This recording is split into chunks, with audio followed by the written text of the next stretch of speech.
Olá pessoal, sejam bem-vindos ao podcast Pra Fazer Direito, temporada 2025. Hoje eu tenho a honra, o prazer e a satisfação de receber aqui a doutora Patrícia Bahia, o qual disponibiliza seu tempo e notório conhecimento jurídico para engrandecer o podcast e levar informação para toda a comunidade, não, toda a sociedade paraense, né, e brasileira que nos acompanha pelos canais do podcast Pra Fazer Direito.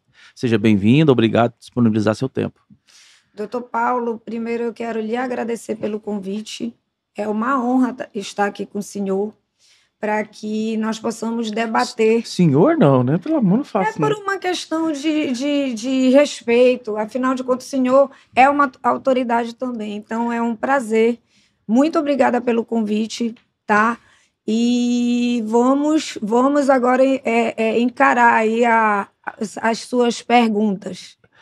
Doutora Patrícia, doutora professora, advogada e presidente da Comissão PJE Pará.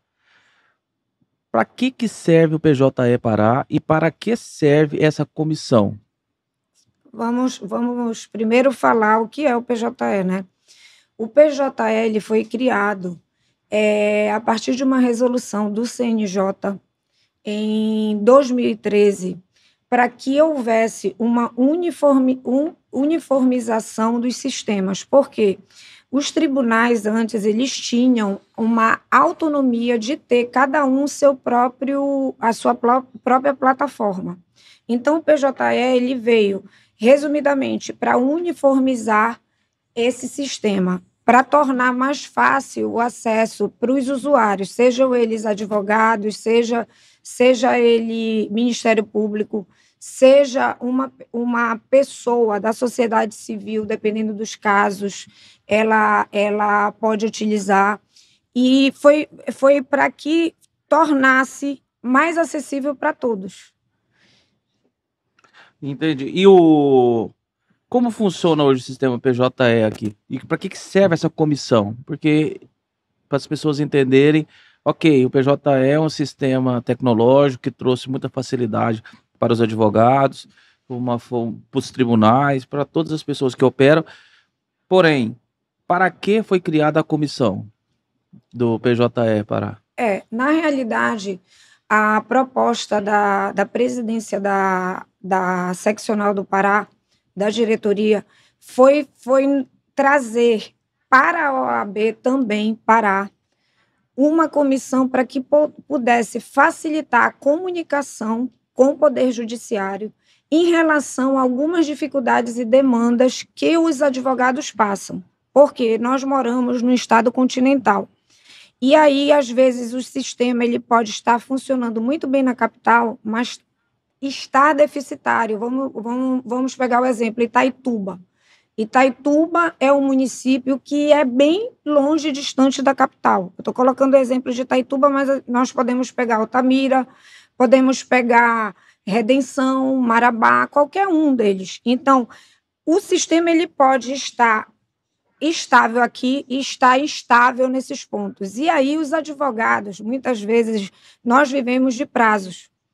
Essa interlocução com o tribunal, dizendo que o sistema está oscilando em determinado ponto, ele é muito importante para resguardar também, e principalmente, a advocacia, em função desses prazos que nós temos que lidar no dia a dia. Então, essa comissão ela foi criada para ser, de uma certa forma, consultiva, para que nós tenhamos, porque dentro do Poder Judiciário, para explicar, a plataforma do sistema PJE, ela fica, a base dela é no CNJ, em Brasília. Aí, quando o CNJ faz algumas alterações no sistema, na maioria das vezes é quando nós temos muitas oscilações, como a que ocorreu há 2 semanas ou 3 semanas atrás.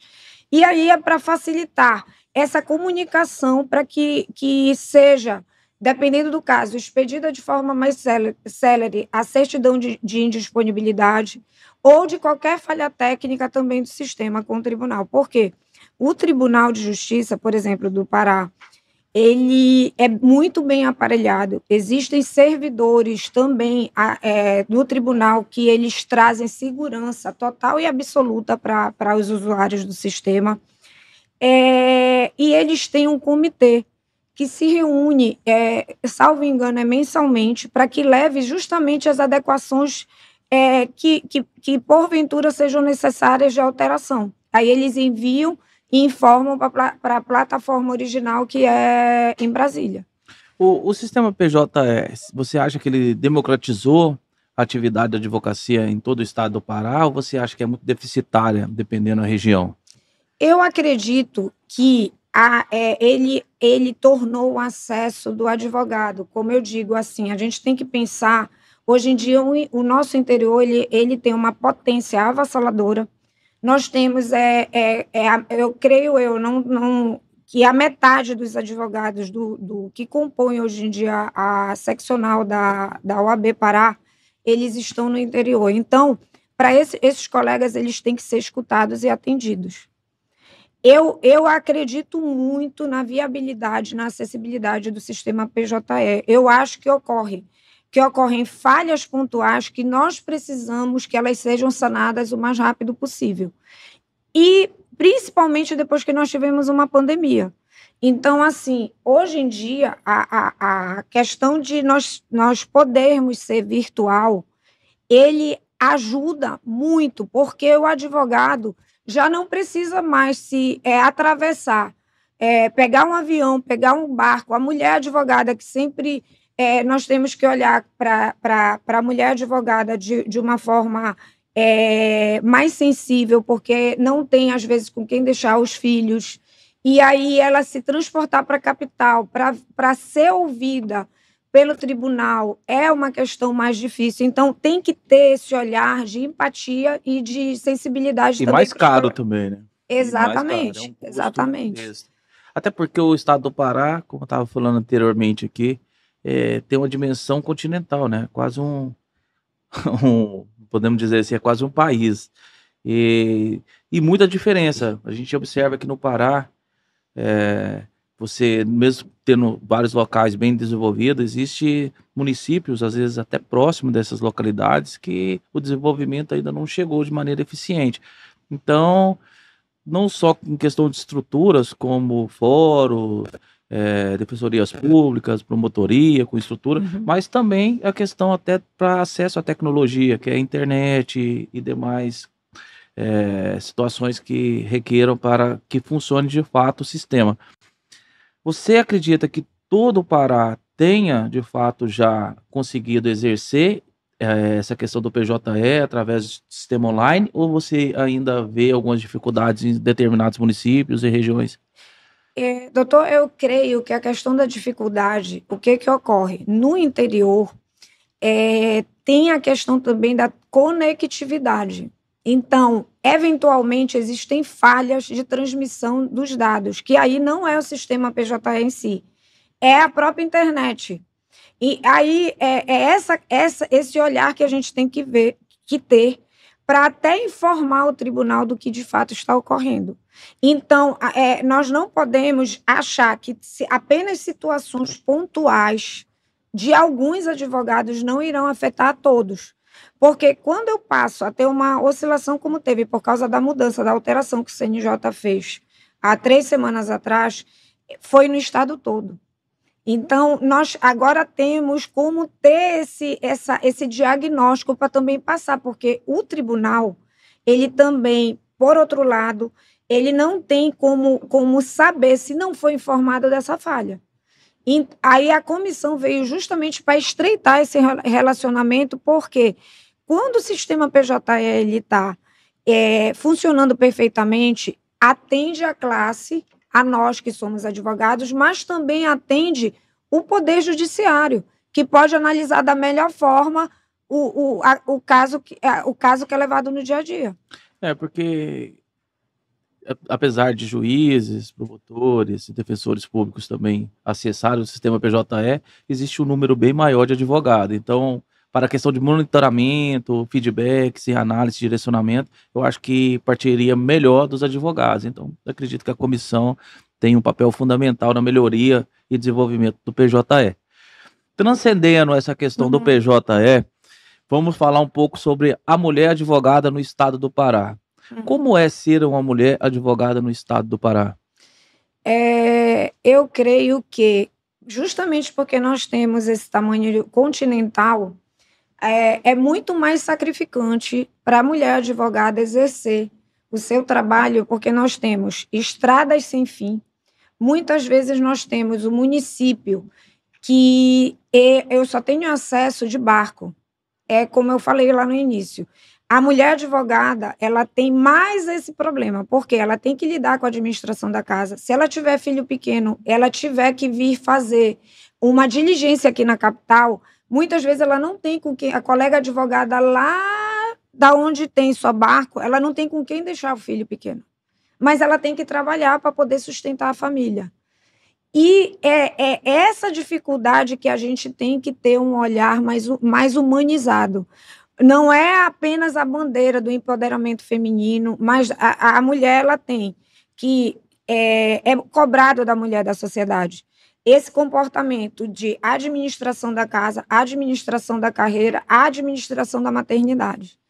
E é um pouco diferente do que os homens passam, porque você está tendo hoje uma desconstrução da questão do machismo para poder reconhecer esse lado da fragilidade maior da mulher. Entendo. E, doutora Patrícia, você exercia atividade na área empresarial e na área de família. Uhum. Nessas duas áreas, você vê alguma dificuldade por ser mulher na advocacia ou não? Segue o mesmo rito? Doutor, no início da minha carreira, eu tive inúmeras dificuldades por ser mulher. Isso aí é um fato que eu acho que ocorre com qualquer mulher no seu ambiente de trabalho. Com o passar dos anos, eu acho que até por uma questão de educação, a gente está tendo muito mais acesso às divulgações de igualdade de gênero, uma educação até mesmo que a gente tem como dar para os nossos filhos com uma outra visão. Então, esse comportamento, ele tem muito que ser trabalhado ainda, ele tem muito, mas, assim, nós tivemos uma melhora, um pouquinho, mas nós tivemos, tem que avançar muito. O lugar da mulher de fala, ele tem que ser respeitado. O lugar da mulher de trabalho, ele tem que ser respeitado. A pauta feminina de ser ouvida, ela tem que ser respeitada. Porque a dificuldade da mulher, eu falo como mulher advogada, ela sempre vai ser em função da nossa sociedade patriarcal, em função de todo o comportamento, em função de tudo que o senhor sabe em relação à violência doméstica, que os dados apontam, ela é diferenciada. Entendo. Falando um pouco sobre violência doméstica, como um tema extremamente espinhoso e difícil de ser falado, tratado, até mesmo em questão pública, até pela sensibilidade do tema, muitas pessoas se furtam até a debater sobre o tema, pois pode ser mal interpretado e, como dizem hoje na era digital, pode ser até mesmo cancelado. Que seria a questão do desvirtuamento da Lei Maria da Penha em forma de vingança. Muitas mulheres desvirtuam um instrumento tão importante para aplicar como vingança. O que você acha dessa situação? Qual que é a sua leitura, haja vista que você trabalha na área de direito de família? Doutor, eu acredito que, assim, ocorrem casos, eu mesma já atuei em uns 2 casos em que houve a utilização de má-fé da lei. Só que, assim, a lei, ela protege, a lei, ela resguarda as mulheres. E aí eu não posso pegar um caso, 2, para dizer que existe essa contaminação, porque eu acho também que é um exercício do advogado, em razão da própria ética, não estimular esse tipo de comportamento, porque o aparato das delegacias, das promotorias, do tribunal, você não pode desperdiçar todo o aparato que é feito para o acolhimento da mulher vítima de violência doméstica, você simplesmente enfraquecer em razão de comportamentos que aí eu creio que é muito mais pode ser tido como uma questão de caráter, porque isso aí é homem e mulher, isso aí a gente não pode dizer, isso aí é do indivíduo, que eu não coloco sexo, do que generalizar. Então, assim, a minha função como uma voz que defende a lei, e eu já conversei isso com delegados, eu já conversei isso com juízes, eu já conversei com promotoras, a lei ela tem que ser respeitada, porque a lei ela protege vidas. A violência psicológica ela existe, mas quando for o tribunal, até no setor social, no decorrer do instrumento, da formalização do processo, ele tem o setor social que identifica. Então, mas só para tentar trazer um pouco mais de luz e calor ao debate. Eu discordo um pouco, porque eu vejo que as pessoas tendem a minimizar. E isso prejudica muito as mulheres, porque foi grandes conquistas, tem um fator histórico aí, tem todo conquistas atrás de conquistas, dificuldades, e as mulheres que trabalharam e conseguiram esse direito, hoje estão sendo prejudicadas. Como estão sendo prejudicadas? Porque essas pessoas que utilizam dessa medida como vingativa, que as pessoas hoje já expressam até isso, é uma medida vingativa, ela está tirando a força da norma. Hoje eu não vejo mais como um caso isolado, não. Todo mundo diz, é um caso isolado, é um caso aqui, um caso ali. Não, a gente percebe que os próprios colegas advogados têm utilizado de má fé. Eles chegam, o cliente está passando por um divórcio, tem o dissabor de estar vendo a falência de um instrumento familiar ali, de um casamento, de uma união estável, o qual eles depositaram muita confiança, muita expectativa, e aquilo ruim. E as pessoas começam a visualizar no indivíduo qual tinha o relacionamento os defeitos agora. Onde via só qualidade, começa a enxergar os defeitos. E mediante todo esse contexto que se cria, a gente percebe também que as próprias situações, postura frente à destituição desse casamento, dessa união estável e convívio com os filhos, se transformam. E o que a gente percebe logo em seguida? Que vem uma medida Maria da Penha, a violência psicológica, uma forma de impedir que a pessoa tenha acesso ao seu patrimônio, o que está sendo debatido. Então, começa a debater sobre patrimônio. Eu não concordo com o que está sendo feito, como vai ser essa divisão. Aí, rapidamente, o primeiro dessabor ali que tem frente à partilha, aparece logo a medida protetiva. Aí, a mesma coisa com o filho, não concordo que você está levando, eu não quero que meu filho conviva com essa mulher. Rapidinho aparece também uma medida protetiva. E detalhe, ok, essa medida protetiva vai ser analisada no momento posterior, mas no primeiro momento, a palavra da vítima tem uma grande relevância, e apenas com essa palavra da vítima é determinado o afastamento. E a pessoa que está sendo acusada que lute para desconstituir a palavra da vítima. Então, ou seja, isso é extremamente difícil para a pessoa que está sendo vítima dessa medida vingativa e também muito prejudicial às mulheres que lutaram tanto para ter esses direitos. É um direito dela, deve ser preservado, mas as mulheres têm que também, vamos dizer, acusar e trabalhar e enfrentar isso, pois isso está prejudicando muito o direito que elas adquiriram nesse percurso tão longo. Doutor, eu tenho certeza que os órgãos que trabalham em prol da mulher para viabilizar essa proteção, eu tenho certeza, doutor, que eles identificam. E, assim, eu tive contato com algumas delegadas que são da delegacia, pertencem à Delegacia da Mulher daqui da capital, e elas têm um olhar muito sensível em relação a isso. Mas a lei ela não pode ser fragilizada. Eu não posso tirar, em função de comportamentos isolados, a proteção que a lei dá.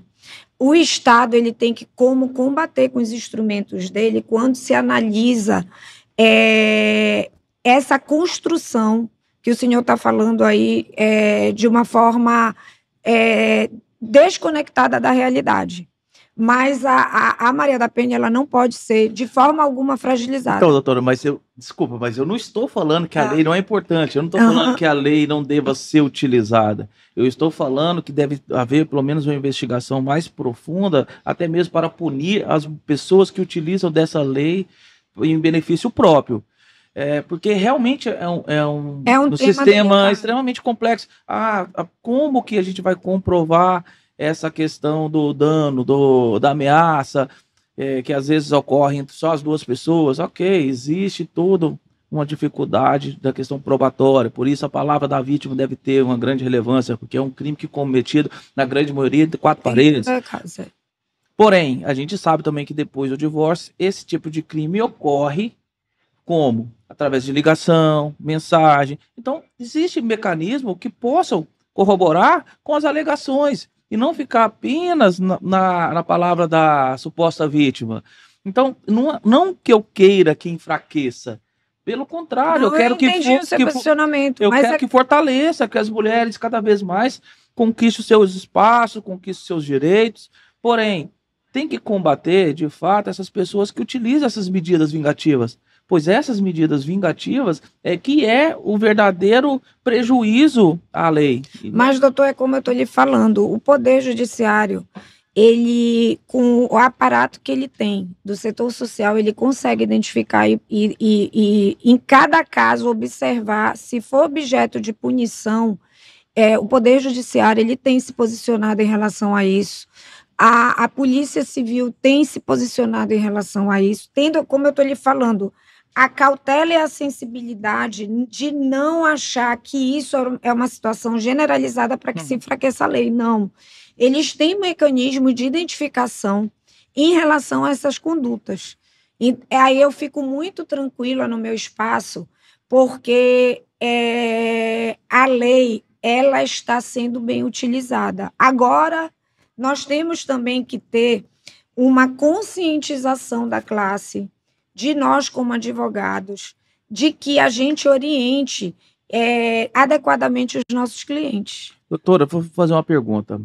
Chega um cliente no seu escritório hoje e fala, eu estou passando por um momento conturbado aqui do divórcio e eu tenho que buscar meus filhos. Você orienta ele ir sozinho buscar os filhos e ter contato com a mulher, com a ex, o qual ele tem um atrito, está tendo dificuldade de relacionamento? Você não vê um risco dessa mulher utilizar qualquer ferramenta em prejuízo ao seu cliente? Ou não? Porque o que eu percebo hoje com os advogados, com as pessoas que labutam nessa área de direito de família, é que eles colocam uma série de cautela para o homem que for ter contato com a ex-mulher, com medo dessas medidas que a mulher pode utilizar desses instrumentos, dessas ferramentas, como uma forma vingativa. A doutora até mencionou uma coisa interessante, isso não é de agora, né? A gente já tem isso até na Bíblia. Eu gostaria até que colocasse. Existe a síndrome de Potifar, que ela é inclusive estudada muito no direito penal, que é a mulher que usa para se vingar do agressor, do suposto agressor, tá? Corrigindo, do suposto agressor, ela se utiliza porque a finalidade dela não foi alcançada, então ela imputa um crime falso a ele. Então, isso é, sim, uma tese do direito penal e que pode, dependendo do caso, ser identificada e comprovada. E eu lhe afirmo que no Tribunal de Justiça do Pará, o tribunal ele tem se posicionado em relação, é como eu falo para o senhor, você identifica quando há alegações falsas, quando há alguma alegação que seja desconectada com a realidade. Eles já estão habituados e habilitados a identificar, mas eu ressalto, em razão desse comportamento muitas vezes isolado, que tem que ser combatido, não se pode enfraquecer a lei, pelo contrário, como o senhor falou, nós temos que robustecer cada vez mais a lei para que as mulheres tenham coragem de denunciar. Assim, eu particularmente, eu fico muito revoltada quando o objeto de conquista, de proteção das mulheres é usado de uma forma totalmente equivocada. Nós temos aqui esclarecer, os colegas têm que se atentar em relação ao caso que o senhor falou, de comportamento, de como eu oriento os meus clientes, tudo, doutor, depende de como está o casal naquele momento, de como está a conversa do casal. Está conseguindo se trilhar uma questão que pode ser resolvida consensualmente através de um acordo, porque a maior preocupação, eu acho, dependendo do caso, é a proteção do menor, quando há. Tem que proteger o menor. Então, se o casal tem um bom relacionamento, se o casal está conseguindo conversar de uma forma amigável, por que não esse pai, esse ex-marido, não pode ir visitar ou pegar os filhos sem ter uma testemunha do lado? Eu não vejo motivo. Eu acho que a gente tem que tentar, como profissional de direito, fazer com que, no caso, os clientes, de uma forma, a gente sempre tem que tentar um acordo, uma forma de conciliação, uma forma consensual. Porque os tribunais estão, às vezes, abarrotados também de situações que muitas vezes são incabíveis, que era desnecessário judicializar, porque nós temos uma cultura de judicialização. E o advogado ele tem que ter essa sensibilidade para perceber que muitas vezes a gente consegue compor um acordo. Então, mas isso é interessante, pois quando a gente observa, o próprio judiciário hoje, ele trabalha em prol da composição. Você já vê que tem uma orientação a isso. A gente não vê muito esse trabalho frente à advocacia. Então, quando acontece alguns fatores, principalmente nessa área de direito de família, e ocorrendo divórcio, essas coisas, eu observo que, às vezes, até mesmo alguns advogados orientam os clientes de uma maneira errada. Então, utiliza desse instrumento como uma forma de absolver ou ter acesso ao patrimônio e afastar a outra parte do patrimônio. Então, a medida em si, ela não está sendo utilizada como uma forma de proteção da mulher. Ela é utilizada como uma forma de afastamento do ex da propriedade, do patrimônio. E isso, de uma forma quase comum, eu observo quando tem empresas em conjunto, aí vem a medida, aí falando de um volume de dinheiro maior, aí vem logo a medida protetiva de afastamento da pessoa, não por causa de filho, não por causa de violência psicológica, não por causa de violência física, mas está atrelada à questão patrimonial.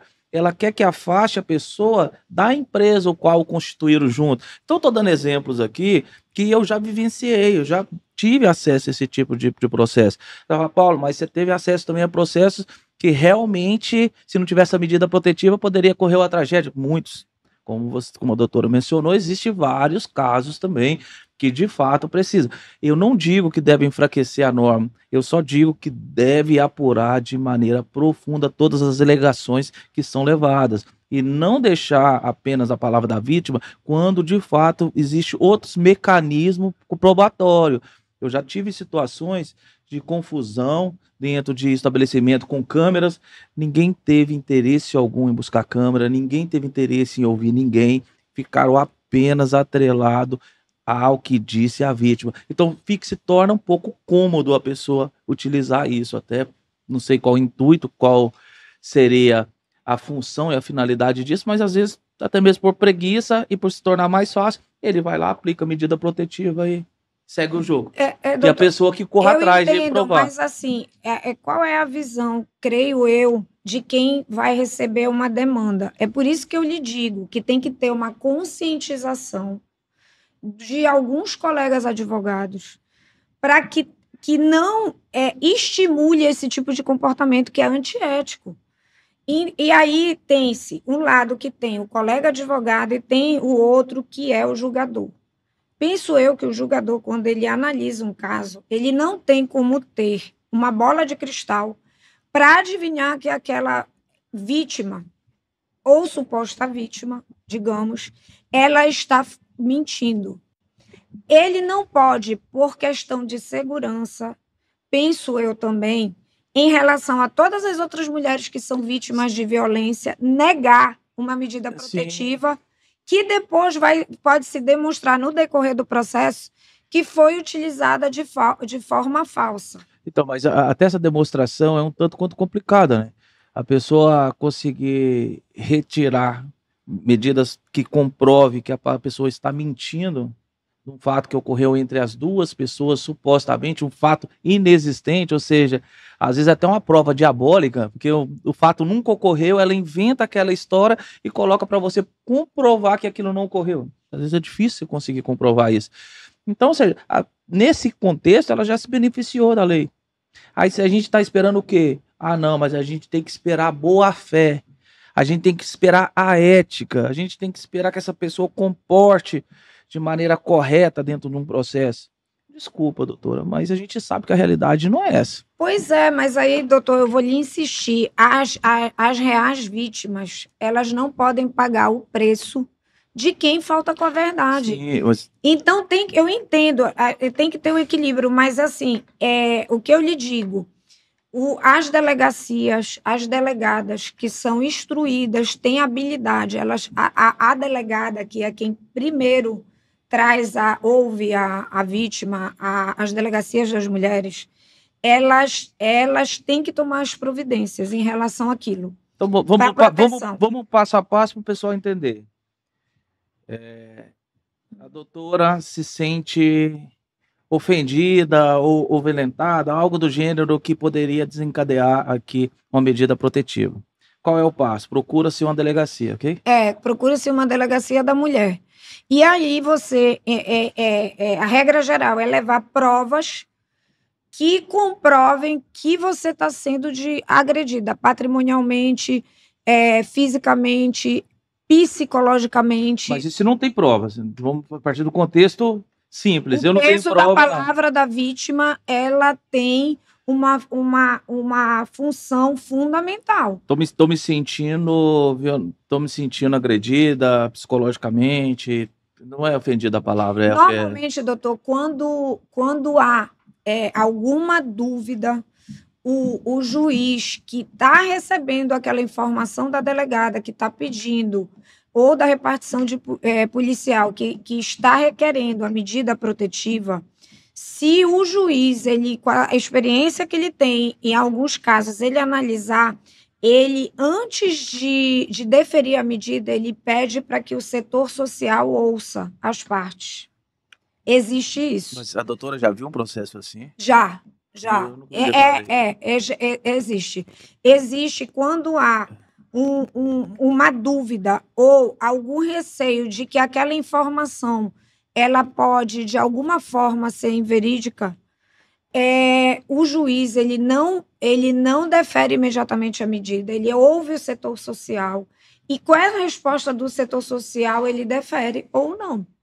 Então, é como eu estou lhe falando, não é assim, eu vou lá e vou prestar uma queixa completamente falsa e que eu estou montando um quebra-cabeça de forma invertida. Não, eles têm habilidade, mas a repartição policial ela tem por dever colher aquele requerimento e enviar para a justiça, aquela informação e enviar para a justiça. Aí, o juiz, de uma forma mais, com as provas que ele tem, ele identifica se aquele caso é para que seja deferida uma medida imediata. Se ele tiver, muitas vezes, quando há alguma dúvida, ele manda para o setor social entra em contato com o suposto agressor e com a vítima, para depois o juiz decidir.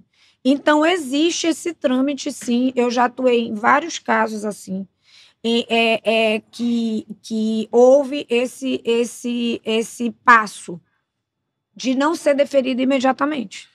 Mas o embasamento dele é o quê? No que foi o depoimento da vítima? Não, ele ouve o suposto agressor. Não, eu falo assim, porque você disse que vai fazer uma análise, mas a análise vai estar restrita ao que a suposta vítima colocou.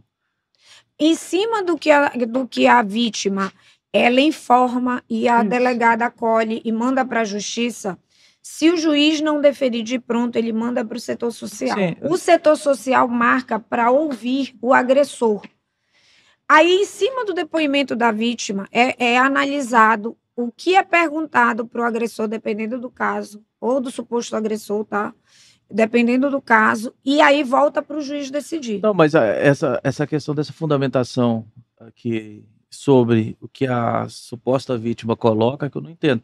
Porque se a suposta vítima falar que está sendo vítima de agressão, normalmente é deferida, a não ser que ela não consiga, na explicação do caso específico, falar que está sendo vítima, nem que seja de uma violência psicológica. Não, Aí, mas é por isso que eu lhe digo, o setor social, ele é de extrema responsabilidade e importância nesses casos, porque a maior violência é não, a psicológica que a gente não consegue, às vezes, comprovar de forma então, não, material. quando já entra nessa seara onde começa a análise de fato, aí ok, aí a medida, eu acredito que esteja, de fato, já sendo direcionada de uma maneira mais correta, pois já teve, ou pelo menos, um trabalho em busca da verdade real sobre os fatos ali narrados, ok? O que eu digo no momento que é terrível é a questão daquela, a pessoa faz o primeiro boletim de ocorrência, vai lá e pede a medida protetiva. Normalmente, elas são deferidas se a pessoa coloca lá que está sofrendo algum tipo de violência física ou psicológica. Então, aí quando é deferida, aí essas pessoas, os advogados e a suposta, o acusado ali, naquele momento, que tem que provar o oposto. Então, é extremamente difícil, ok?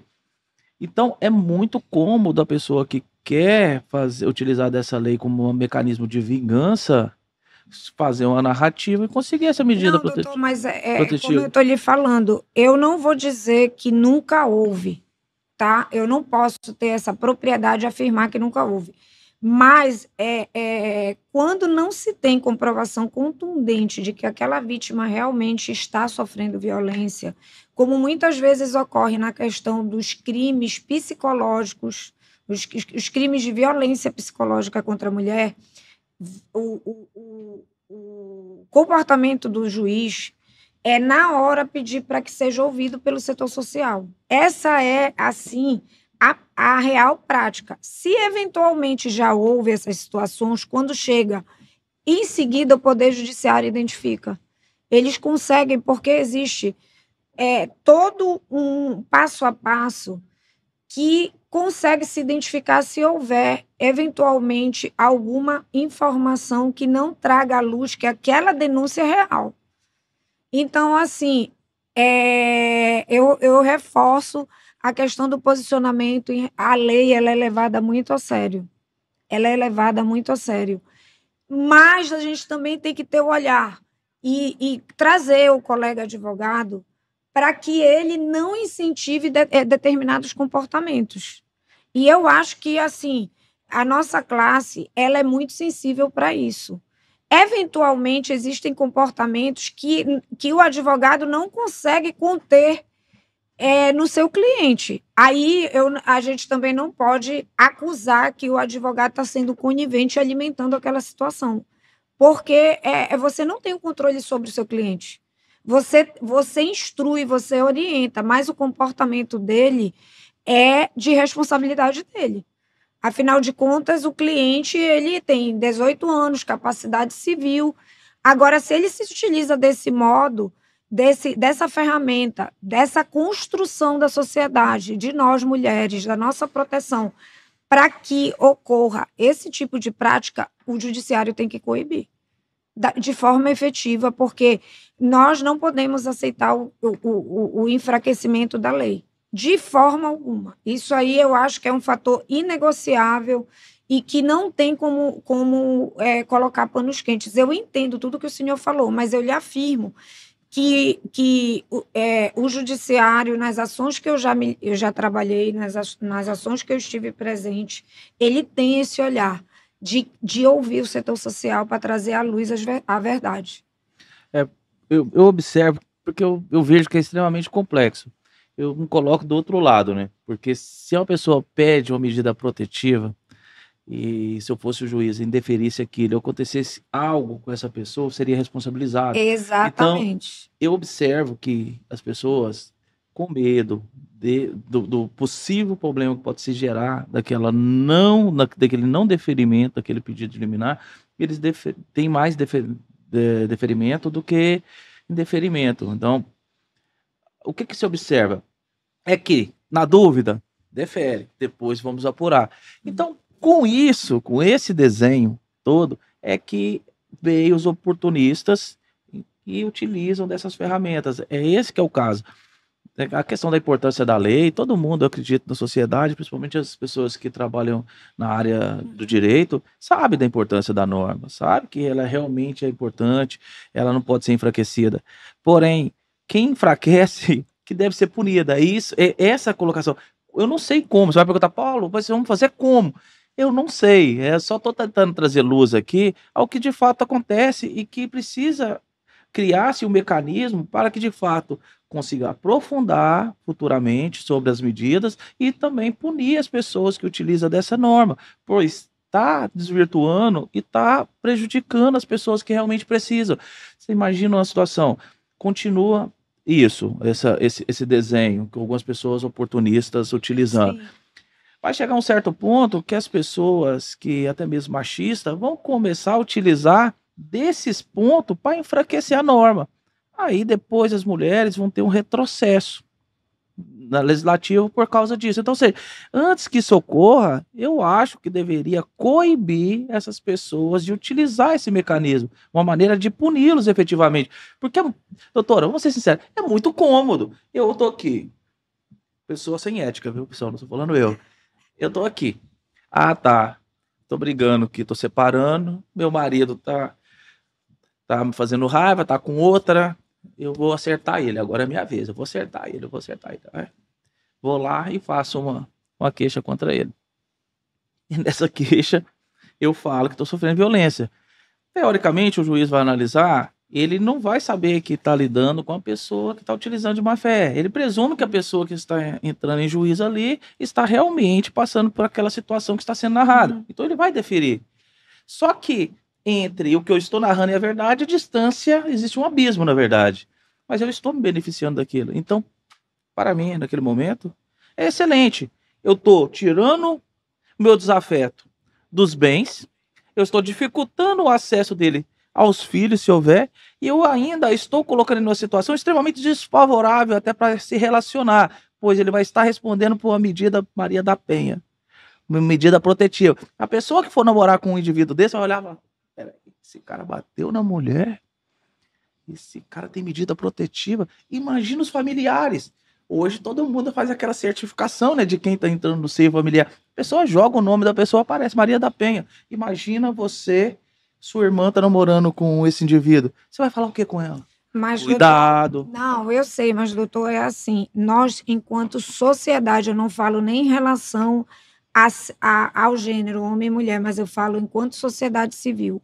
Nós temos o dever de proteção, porque o senhor provavelmente, eu digo senhor, mas de forma geral, nós temos irmãs, nós temos mães, nós temos filhas. Essa desconstrução, esse pensamento, ele é machista. Nós temos que desconstruir. Mas como é que a gente vai desconstruir? O que ocorre muito, doutor, muitas vezes, em função do próprio patriarcado, do próprio comportamento, nós temos um viés de culpabilizar a mulher, tá? E aí achar que futuramente a lei vai se enfraquecer, mas nós temos que nos posicionar e não aceitar. Mas também como é que a gente vai operacionalizar isso? Aí a gente entra, vou falar inclusive em relação ao que o senhor defende, a ODS 17. Os órgãos têm que ter interação, têm que ter uma conversa entre si e têm que fazer o que nós já temos. O governo está fazendo, o governo está divulgando, tem que publicizar os direitos das mulheres, tem que falar, quando uma mulher for agredida, que ela pode ser acolhida numa delegacia. Então, na verdade, eu acho que é o contrário. Nós temos que combater esse comportamento machista, essa visão machista e fortalecer a mulher enquanto gênero. Porque enquanto nós não tivermos uma educação, doutor, assim, a nível de informação, a lei da Espanha, a lei que protege as mulheres na Espanha, ela é considerada uma das mais avançadas no mundo. Mas por que hoje em dia caiu em números drasticamente os casos de violência de gênero lá? porque existiu uma obrigação do Estado de que se inserisse a disciplina de igualdade de gênero desde o maternal. Então, a criança no ensino fundamental, no ensino que era o médio, que agora era segundo grau, no ensino médio e na universidade, até a formação completa profissional, ela tem a disciplina obrigatória de igualdade de gênero. Enquanto não houver essa educação para essas gerações que estão vindo, essas situações vão ocorrer. Eu acredito que vai ter um lapso temporal ainda para chegar à questão da igualdade, né? Tem muita Então, coisa assim, trabalhada. toda essa visão machista do que o senhor reportou em relação à lei, na verdade, é a válvula propulsora para a desconstrução do patriarcado. Mas, doutora, eu não, na verdade... Não, eu já compreendi, doutor, mas doutor, eu já compreendi. Eu só estou lhe falando que o que o senhor está trazendo é um caso muito prático, né? A gente está falando da nossa habitualidade em relação a esses casos que, porventura, tenham na justiça. É o que ocorre no dia a dia da advocacia. Mas aí, bora falar da sua ODS 17. Da importância que tem instrumentalizar toda essa situação para que não ocorra e não se use a lei de uma forma desvirtuada. Então, eu acredito até na questão da mudança social. Eu sei que requer tempo, eu sei que os objetivos, sonhos, as metas, muitas das vezes não vamos conseguir alcançar ou visualizar o alcance disso, porém, para as próximas gerações será um caminho, uma bússola, um direcionamento. Nessa questão da igualdade, tem muita coisa a ser trabalhado, entendeu? Tem diversos fatores a ser trabalhado, tem a questão da desconstituição, do que foi constituído com muito tempo, a questão do machismo, a questão do racismo, a questão de todo tipo de violência de gênero. Porém, aqui, nesse momento, quando eu trouxe essa questão da violência, eu não estou trazendo a questão de um contexto social, ok? Fique bem claro, eu tenho total direcionamento a essa questão da igualdade. A gente lhe conhece, sabe do seu profissionalismo, do seu posicionamento. O senhor está trazendo pontos individualizados que muitas vezes são utilizados ou podem ser utilizados. É porque realmente incomoda. A gente depara, às vezes, conversando com os colegas advogados e gera um desconforto. E eu não vou me furtar também a levar ao debate essa situação. Por isso eu até agradeço pela coragem de estar debatendo sobre o tema aqui, que é extremamente relevante e importante. Mas nada da questão pessoal, com questão de machismo, questão de racismo estrutural, violência de gênero, longe disso. Doutor, trazer esse tema. É muito importante discutir esse tema. Nós ficaríamos aqui uma semana, 24 horas debatendo. É importante que pessoas como o senhor tragam esse debate, até para clarificar e a gente até usar o seu podcast como um instrumento educacional de fortalecimento da lei e principalmente da nossa responsabilidade como representante daqueles clientes que estão com um problema desse. Exato, é porque traz diferentes pontos de vista, várias leituras, como a gente tinha mencionado anteriormente. Aqui todo ponto de vista é vista de um ponto, cada pessoa vai analisar de uma maneira. A justiça por si só, ela é subjetiva, depende do momento que você está, como você está visualizando e como você está local, se você está como vítima, como acusado, como a mãe da vítima, como o pai do acusado. Então vai depender, é muito relativo no momento que você está vivenciando ali para você definir. O que eu quis trazer aqui para o debate é apenas uma leitura do que os colegas têm mencionado e muitas das vezes não tem coragem de levar a debate ou mesmo a questão publicizar o que realmente pensa. Na verdade, eu estou falando aqui em nome de várias pessoas que trouxeram essas informações, me questionaram, perguntaram por que eu não colocava isso em debate. Aí eu aproveitei que a doutora é corajosa para fazer um enfrentamento sobre o tema totalmente espinhoso. Então, pessoal, não tem nada pessoal, é apenas uma leitura do que está acontecendo de fato.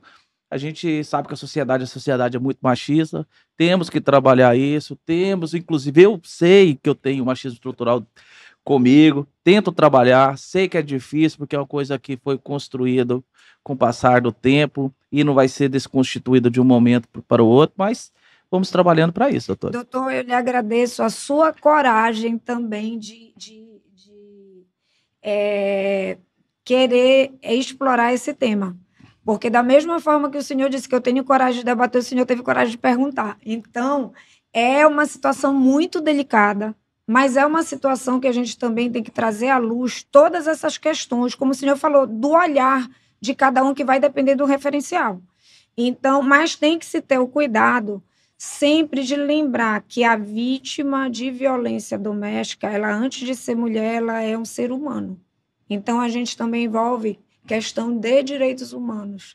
Hoje eu encontrei com a doutora Mary Cohen, que para mim é um exemplo de uma mulher que luta pelos direitos humanos, e nós conversamos isso de manhã na universidade, quando eu a encontrei. Então, é de uma importância, assim, muito obrigada pelo convite, muito obrigada por ter explorado esse tema, que é muito delicado e que precisa da escuta dos nossos colegas advogados também, para que fiquem sensibilizados em relação a isso.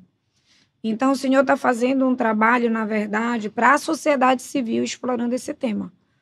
Eu acredito que muitas pessoas vão ter muitas perguntas, muitos posicionamentos sobre esse tema. Vai ser totalmente diferente esse posicionamento. É como a gente mencionou aqui. Eu tento posicionar aqui de acordo com a pessoa que está trazendo as perguntas, questionamentos. Então, são várias pessoas. Aí são pessoas que são acusadas, outras são vítimas. Aí vai depender do seu olhar. O que eu estou colocando aqui não é uma questão subjetiva minha. Estou tentando trazer os olhares da sociedade. Quando a gente coloca que, se eu for pontuar e falar sobre o tema, pensando na minha irmã, eu vou pensar de uma maneira. Se eu for pensar como advogado de um acusado, eu vou pensar de uma maneira. Quando eu vou advogar contra uma vítima, o olhar de uma vítima vai ser de outra maneira. Então vai depender do momento que você vai estar. Porém, de fato, uma coisa é clara, precisa ser debatida, precisa ser analisada, para que a lei não continue sendo desvirtuada e enfraquecida, como vem ocorrendo, de maneira pontuais, sim, mas que deve ser combatida para que isso não aumente e prejudique todo o sistema normativo de proteção à mulher. E aí eu lhe convido a cada vez mais também ser um instrumento de fortalecimento da lei. Então, é como eu lhe digo, o senhor é um dos maiores porta-voz que tem aqui, em função também do sucesso do seu podcast, trazer essa elucidação. Doutora Patrícia, eu gostaria de agradecer por ter disponibilizado seu tempo, conteúdo e entrado nessas polêmicas tão complexa, né, que foi o tema que tratamos aqui.